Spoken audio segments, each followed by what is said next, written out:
People Over Politics, POP. Of course, a new cannabis guest, right? If you know something about me, you know I love politics and you know I love cannabis. And anime as well. We got to throw anime in there. But, we have a very familiar face in the cannabis community. Thanks for joining us today, Caroline. Thank you so much for having me. Yes. Of course, for people who don't know you, tell them a little bit about yourself and, what you do. Absolutely. So I'm Caroline. I am the founder and executive producer of the National Cannabis Festival, which is an event that takes place annually in Washington, D.C. It's really a celebration of advocacy, of community, of progress on cannabis legalization, and then also a chance to discuss and strategize around the challenges that lie ahead. But it's what you would get at a big music festival, so full day concert, but then also a lot more. We have 6 educational pavilions this year covering everything from policy to psychedelics. We have a huge munchies zone that rivals any food festival you've ever seen. Tons of exhibitors from the DMV region and beyond, and just so many activities throughout the day. So it's really kind of a one-stop shop for all of your cannabis curious and cannabis enthusiast needs. Wow. Hey, that was a very succinct way. I'm sure you practiced saying it in less than a minute, because that would have been difficult for me to wrap that up in less than a minute. I will say I've been to Cannabis Festival, National Cannabis Festival 3 times, I think now. Every time it was great. I feel like, every time every time it improved, right? So there were more people, more vendors. I can see it. I can see it growing. I know that COVID probably made things a little weird, but I think one of the things I saw last year is definitely well attended. And I was even able to attend some of the stuff the previous day. I know last year.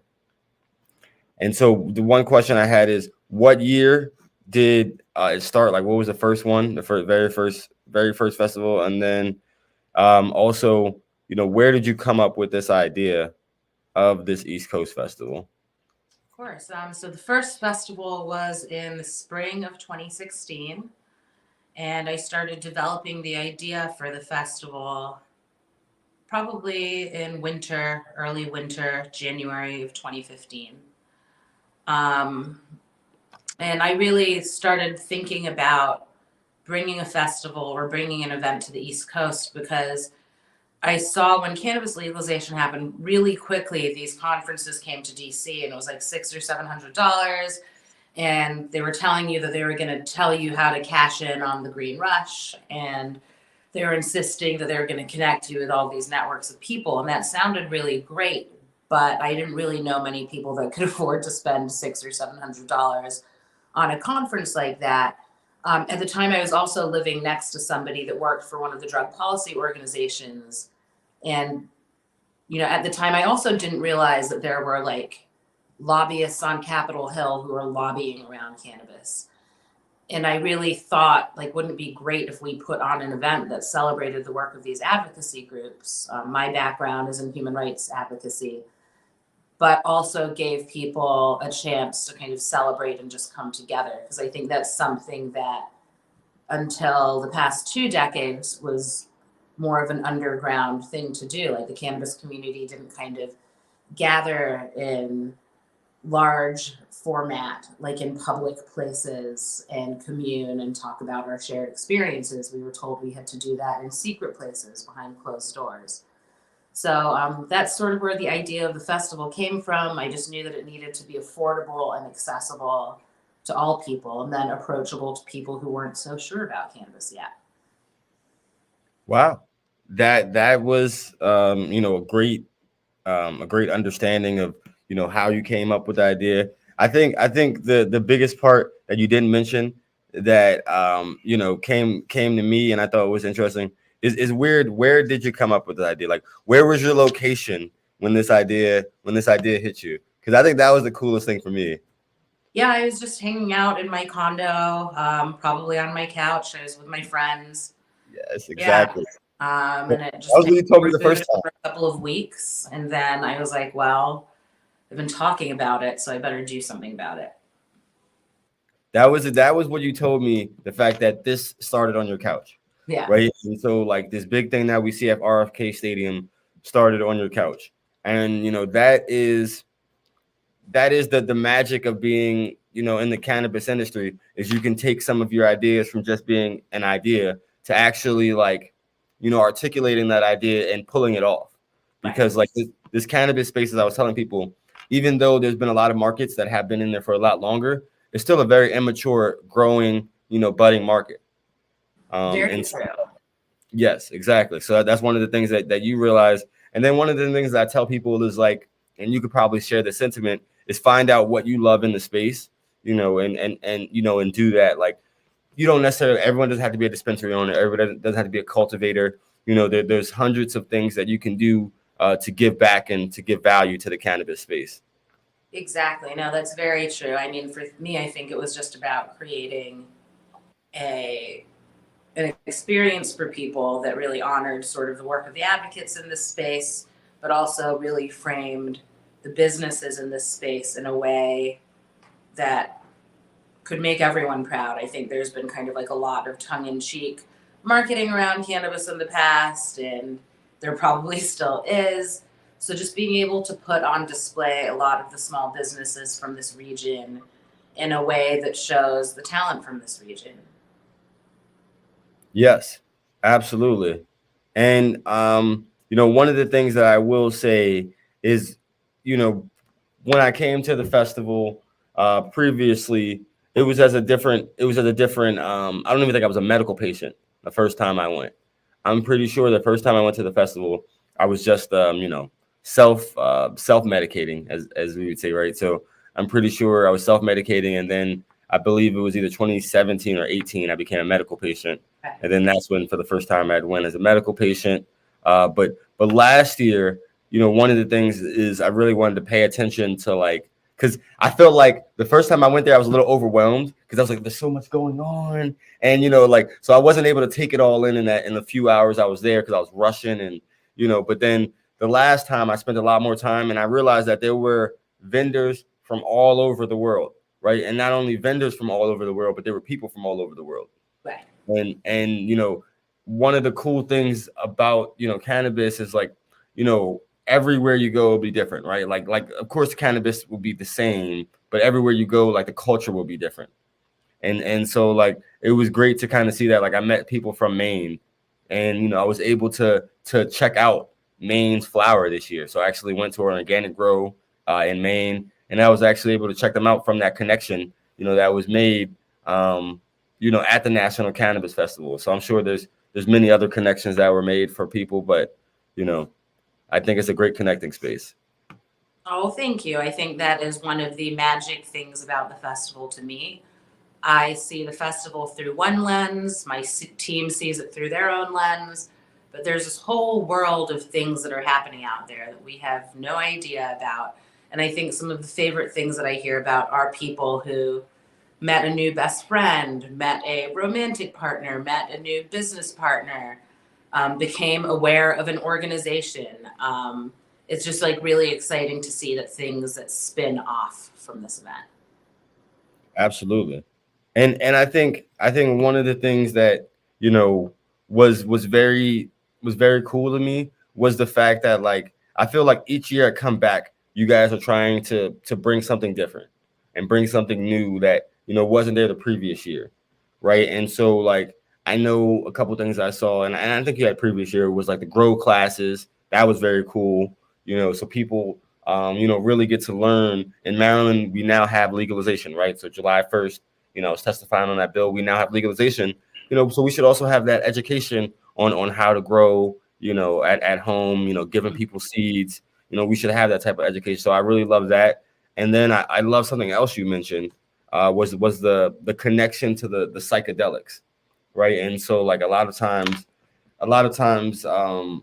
I feel like when you have cannabis legalization, you then can start having the conversation, around psilocybin legalization, right? And so I think that in Maryland, we're going to be having more of that conversation around, psychedelics being legalized, especially psilocybin.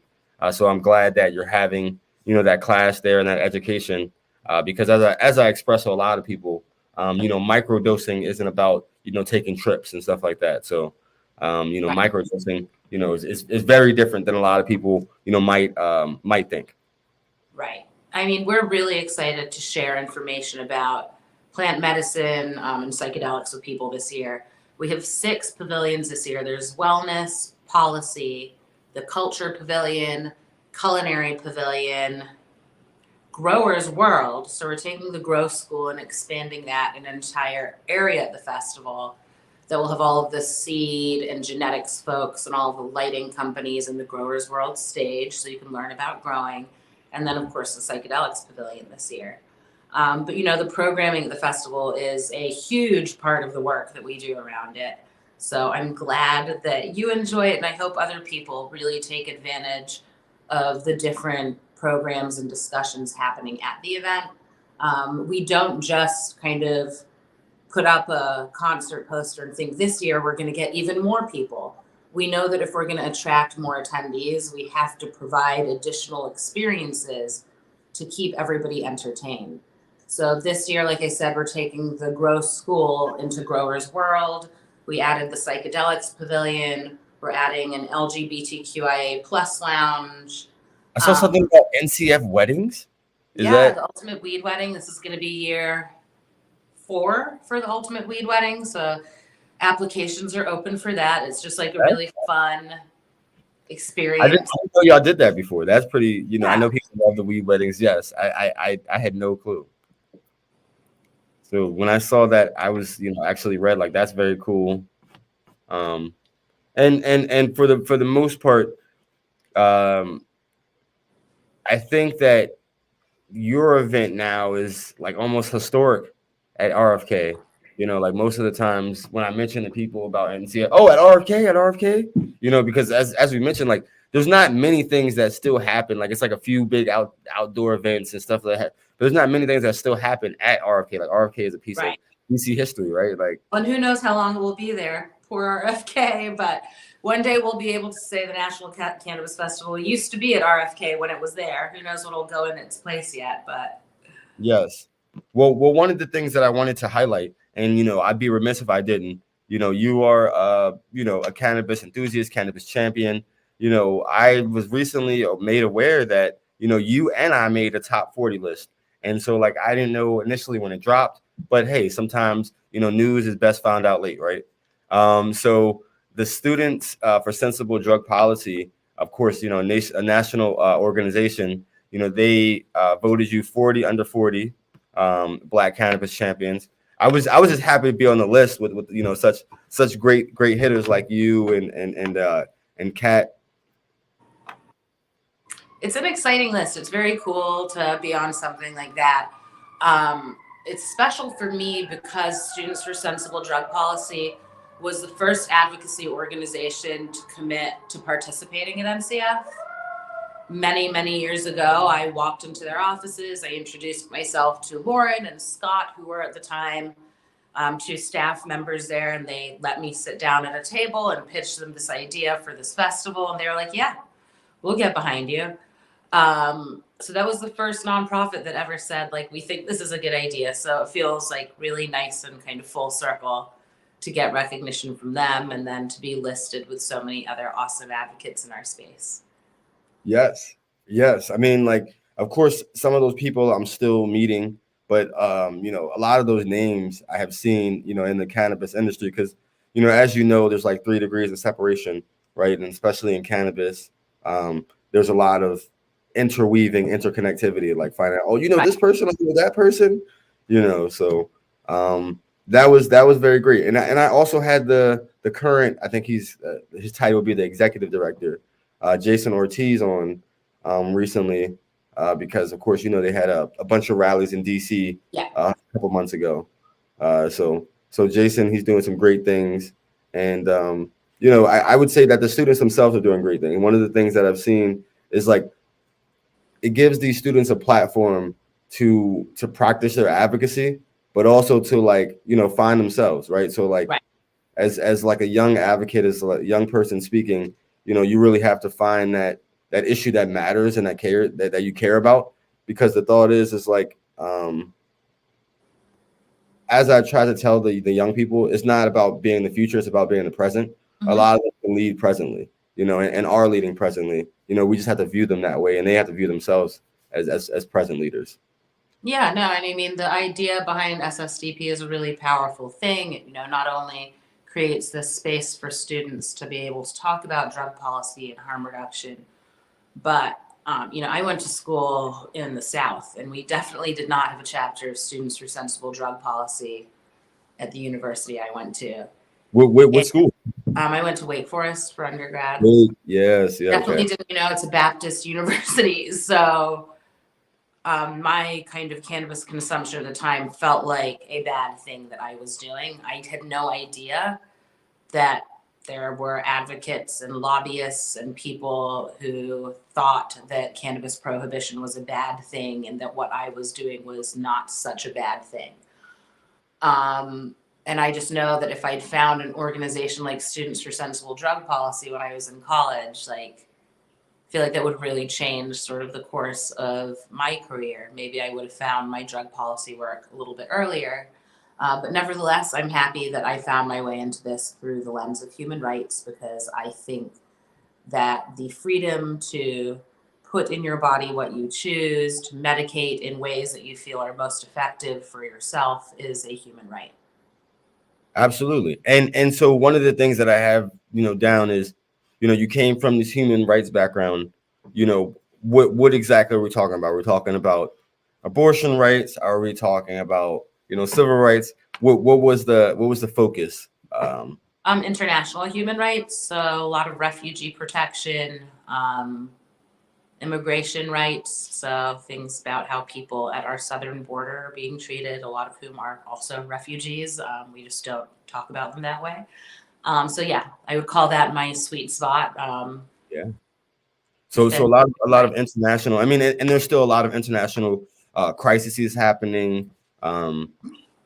So that's great, and I feel like a lot of people in cannabis did some type of like public service, community advocacy.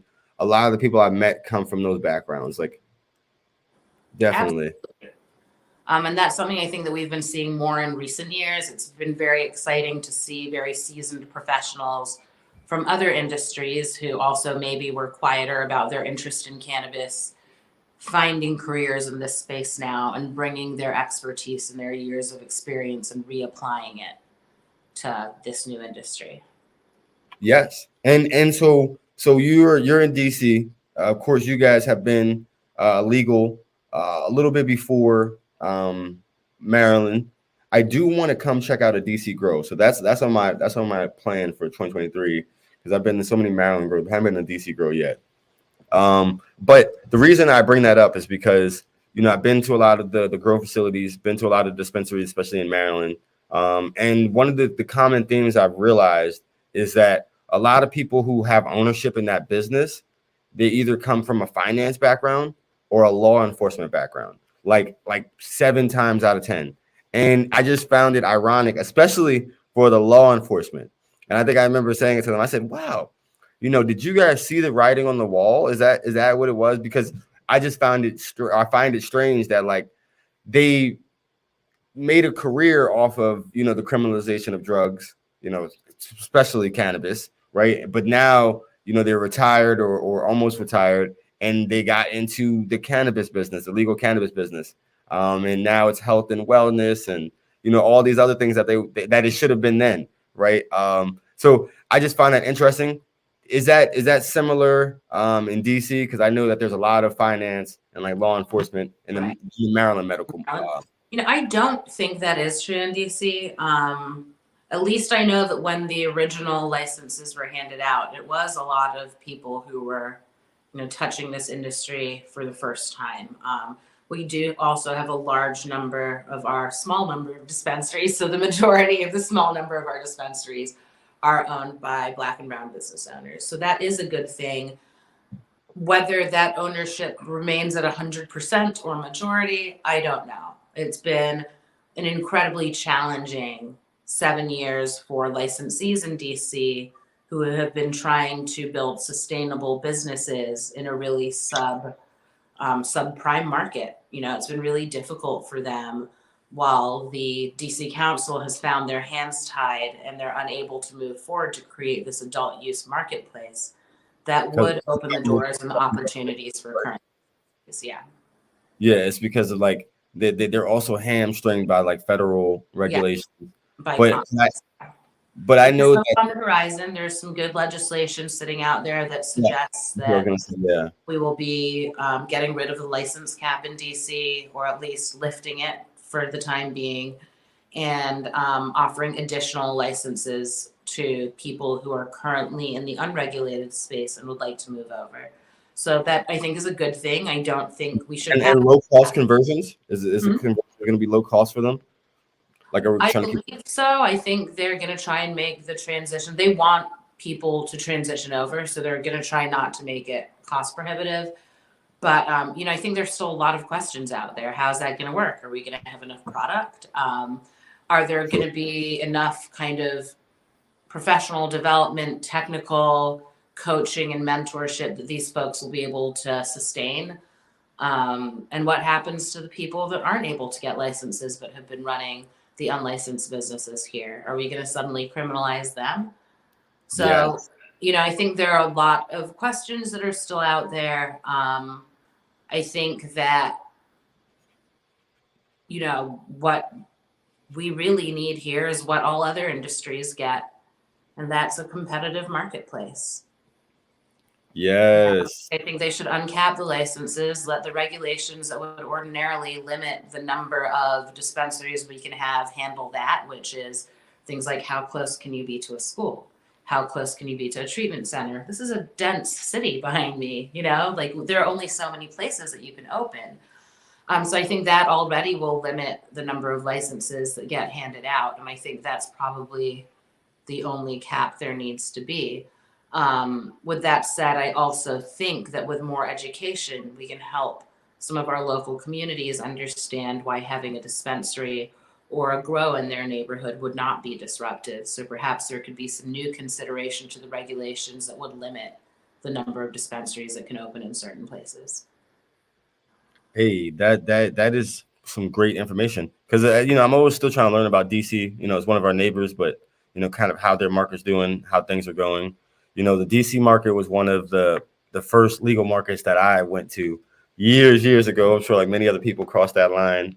And you know, hey, sometimes the medical patient, I still go to DC when I run out of my allotment in Maryland because DC is one of the states that have reciprocity for medical patients. One of the question I had for you was, how do you know how many medical dispensaries there are in DC? Right now there are 7. I believe an 8th license was um, handed out last year. I don't think that dispensary has an opening date yet. So right now we have technically 8 licenses out, but 7 operational. And I think that we have 8 or 9 cultivation centers with 6 or 7 of those operational. 8 or 9. Yeah. Cultivation centers. I know they handed out a new license last fall. I don't know if I think that was the 9th, maybe it was the 10th. But you know, compared to other places, we're just so limited in the number of facilities that we have. And then those facilities also have caps on like how many plants they can have, how many can be in flower, things like that. Of course, those regulations.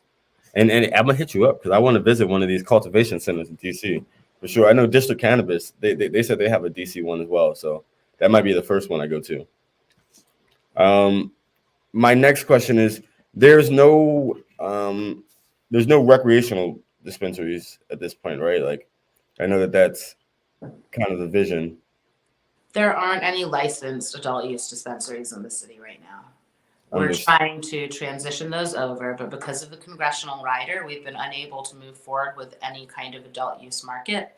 So recently, the mayor and the council passed legislation that allows anyone who's over 21 years old to walk into a dispensary or online, show that they're 21, self-certify as a patient, and you can have your cannabis delivered to you, or you can grab it from the dispensary that same day. And that's also why they are taking this approach with the transitioning of unregulated licenses to additional licenses, because there's no adult use marketplace for them to offer licenses in. But what they can do is expand the number of medical licensees and then make it easier for people to sign up as patients. All of that is good, but you need to remember that DC is a federal city. So even though we are making it easier to become a patient, there's a large number of people here who would be nervous to put their name on any paperwork that would then potentially connect them to a dispensary, which their employer would frown upon. You're right. A lot of people work in the government, especially, yes. You're right about that. Of course, one of my highlights of last year was the fact that I was able to help Gary raise money, right? And so, like anybody who doesn't know Gary Chambers, he's a cannabis advocate. I believe he just started an effort or a nonprofit after his election. Of course, he ran for Senate. He was not successful, but he helped spark a lot of conversation around like what cannabis reform should look like, and like I think that for him, he made a lot of people comfortable with talking about it, right? So there were a lot of people who weren't comfortable with talking about it. It was controversial, but this action by him and actions, sparked that conversation. So I was really happy that NCF welcomed Gary, and they were able to help me raise money for Gary, and we did an event in coordination with the I guess it was the guest hotel. Eden was like the guest hotel, and Eden, of course, beautiful space. I had never been there, so I was excited about that space. But also just to actually help somebody who was a cannabis champion, fundraise for their election. Like that was very exciting, and I hope that's something that we can continue to do. You gotta let me know who the cannabis champion is this year. Maybe we can help him out. But I love that.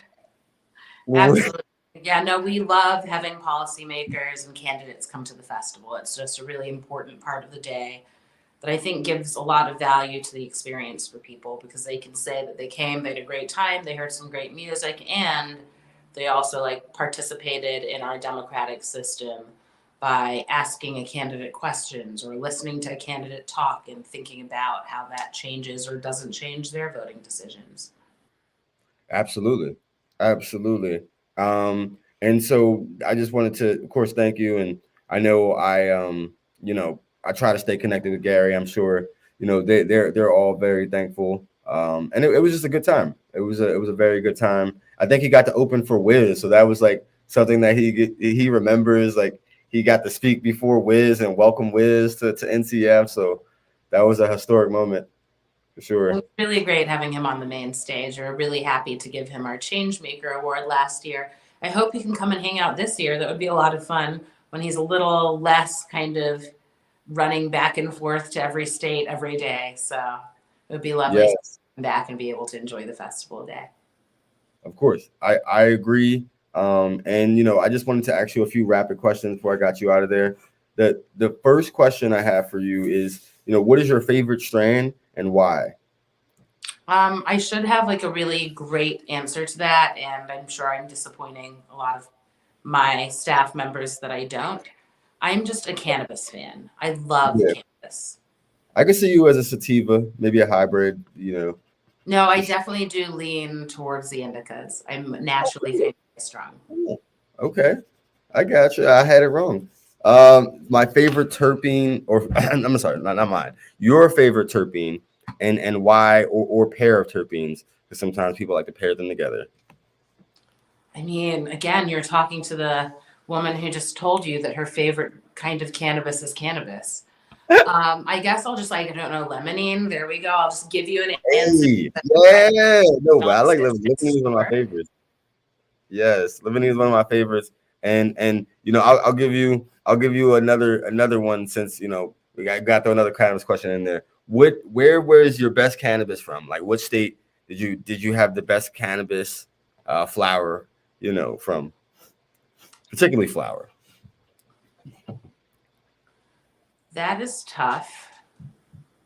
You've been all over. I know you're well traveled in the cannabis space. I think one of the experiences I remember the most, as far as being really impressed by cannabis, was the first time that I went up and attended the Emerald Cup, and just seeing the variety and the quality and experiencing like sun-grown cannabis for the first time was really cool. And the Emerald Cup, is that the one that's in Cali or that's the one in Amsterdam? It's in Santa Rosa. It's in northern California. Yeah. I got to make it there one year. I've heard of So that. much fun. It's such a great event. Yes. And that's the only other cannabis event that I really go to. But And so the last question I have for you is, your favorite superhero and why? You can tell a lot about a person by, who they idolize as a superhero. I, as a child, really loved Wonder Woman. But like the original Wonder Woman, I haven't seen the remake. I really liked her outfit, and I liked that she was athletic and could beat people up who got in her way. I can see you as a Wonder Woman, costume, dress up, I could definitely picture that. Maybe this Halloween. Maybe this Halloween, right? Exactly. Well, I, want to congratulate you again for your the newest acknowledgement, because of course, I'm sure you're being acknowledged all the time, as a trailblazer. But tell people how they can stay connected with you, if they haven't already. Absolutely. Well, please definitely follow National Cannabis Festival on Instagram and ATL Cannabis Fest. We're also on Facebook, so that's where you can get the latest, greatest news about NCF. You can also check out some of my other advocacy work by going to supernovawomen.org.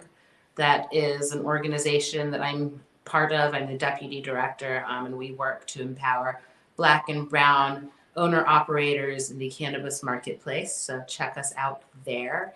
And then, of course, the festival website, nationalcannabisfestival.com. But if you really want to see me in action, come to the festival. You'll, at some point in the day, see me running by looking very intense about something. Yes, I know how you be running because I remember last year. But I would definitely see you this year, and I will help in any capacity. So definitely let me know, and I look forward to staying in touch. And I wouldn't want to say Luke Jones told me to say hello from MD Normal. Oh, I love Luke. And then also tell him I said hello. I got you. And then also Delegate Gabriel Acevero from Montgomery County, the cannabis champion. He told me to tell you hello. So he's doing a lot of the he's at the festival this year. You said what? We'll need to make sure he's at the festival this year. Okay, I'll tell him that. I'll tell him that. I look forward to joining the festival. I can't wait to see who's going to be on the policy aspect. That's what I'm really excited about. We have a pretty big announcement coming up about our policy day. So hold on tight. You'll be hearing about it very soon.